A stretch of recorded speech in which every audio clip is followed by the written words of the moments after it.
नमस्कार, मी मुग्धा बोरसे रुचकर मेजवानीमध्ये आपलं स्वागत करते. नेहमी रात्रीचा जो भात किंवा सकाळचा जो भात असतो आपण काय करतो? आपण फोडणीचा भात करतो, फ्राईड राईस करतो, असे काहीतरी युक्त्या करत असतो. तसंच आज आपण त्या भातापासून आप्पे करणार आहोत. आप्प्यांकरता आपल्याला हा रात्रीचा भात आहे तो मिक्सरला थोडासा बारीक करून घेते मी. हा 1 वाटी तांदूळ आहे. थोडंसं पाणी घालणार आहे. पाणी बघूया आधी. आता अर्धा कप पाणी मी टाकलेलं आहे त्यामध्ये.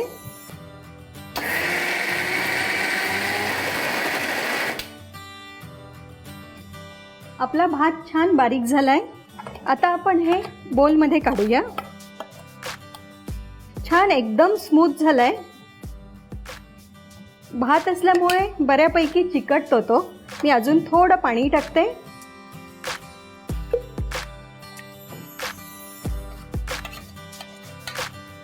आता आपण हे चांगलं मिक्स करून घेऊ.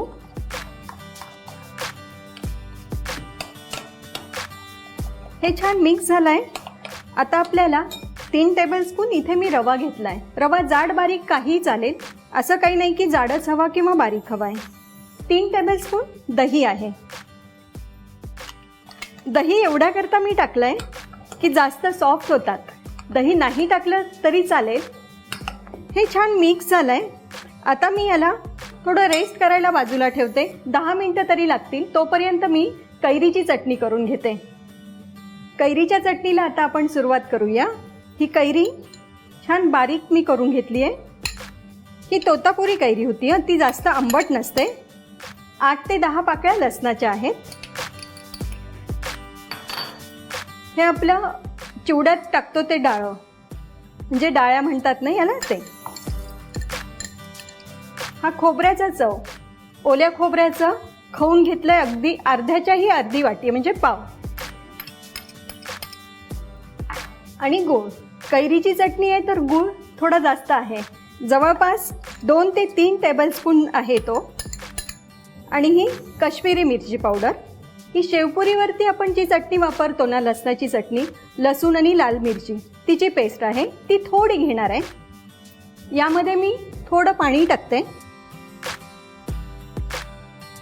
मीठ आपल्या स्वादानुसार.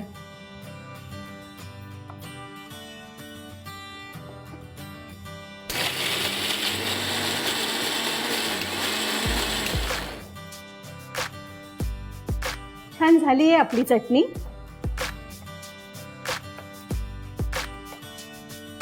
आता आपण चटणीला फोडणी देणार आहोत. 1 टेबलस्पून तेल टाकते. तेल इथे गरम झालंय. मी थोडी मोहरी टाकते.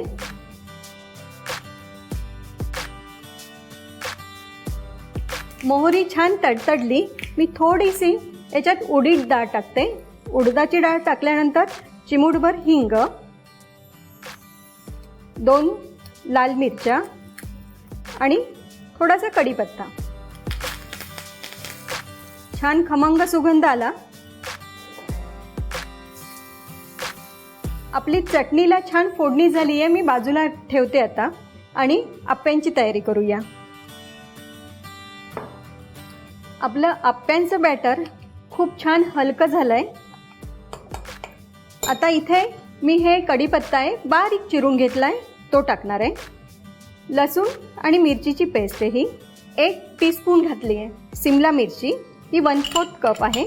मिरची आणि आलं हे क्रश केलेलं आहे. 3 मिरच्या आहेत ह्या आणि 1 इंच आलं. ही चणा डाळ 2 तास मी भिजवली होती, ती आहे. ही 2 टेबलस्पून होती. ओलं खोबरं. ओल्या खोबऱ्याचे ना तुकडे टाकले बारीक चिरून तरी चालतं. हे मी 1 टेबलस्पून घेते. कांदा. कांदा 3 टेबलस्पून. अगदी थोडीशी कोथिंबीर आणि चवीनुसार मीठ. आता आपण हे छान मिक्स करून घेऊ. हे आपण मिक्स करू तोपर्यंत मी इकडे आप्प्यांचं पात्र गरम करायला ठेवते. इथे आपलं आप्प्यांचं बॅटर खूप छान झालंय. तुम्ही बघत असाल. हे बघा, एकदम सॉफ्ट झालंय. आता सगळ्यात शेवटी ना मी त्यामध्ये फ्रूट सॉल्ट टाकते, म्हणजे सोडा आपला.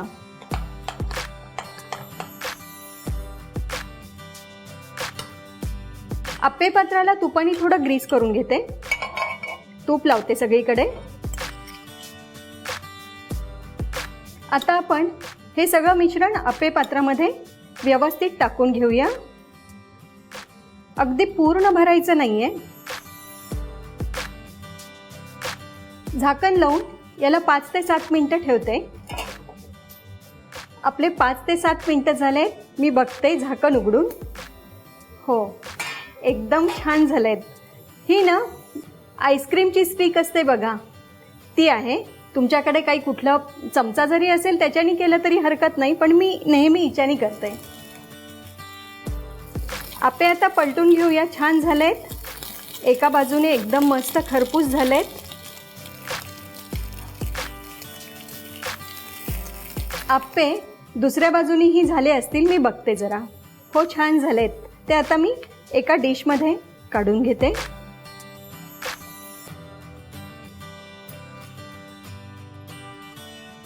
अशाच प्रकारे दुसरे आप्पे मी करून घेते.